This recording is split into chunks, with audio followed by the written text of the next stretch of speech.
നമസ്കാരം. ന്യൂസ് കേരളം 24ലേക്ക് സ്വാഗതം. കൊട്ടിയം റോട്ടറി ക്ലബിൻ്റെയും ജോയ് ആലുക്കാസ് ഫൗണ്ടേഷൻ്റെയും സംയുക്ത ആഭിമുഖ്യത്തിൽ ക്രിസ്തുമസ് ദിനത്തിൽ ഇരവിപുരം കാരുണ്യതീരം ബാലഭവനിലും കാസാമിയ വയോജന കേന്ദ്രത്തിലും ക്രിസ്തുമസ് ദിനാഘോഷം സംഘടിപ്പിച്ചു. Kottiyam rotary club president Shibu റാവുത്തറിൻ്റെ അധ്യക്ഷതയിൽ നടന്ന ക്രിസ്തുമസ് ദിനാഘോഷ പരിപാടിയിൽ സിസ്റ്റർ തെരേസ ക്രിസ്തുമസ് ദിന സന്ദേശവും ജോയ് ആലുക്കാസ് ഫൗണ്ടേഷൻ കൊല്ലം PRO വിശ്വേശ്വരൻ പിള്ള മുഖ്യ ആശംസകളും നൽകി. ക്രിസ്തുമസ് പപ്പായുടെ നൃത്തം വയോജനങ്ങളെയും കുട്ടികളെയും ഏറെ സന്തോഷത്തിലാക്കി.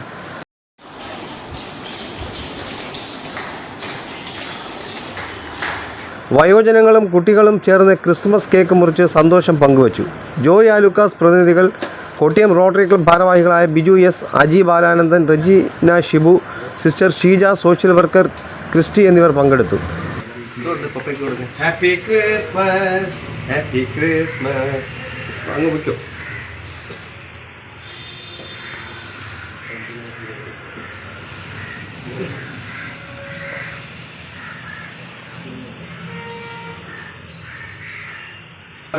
അതെല്ലാം തിരിക്കും. എല്ലാവരും 3 പേരൊക്കെ ഇടാൻ കുഴപ്പമില്ല.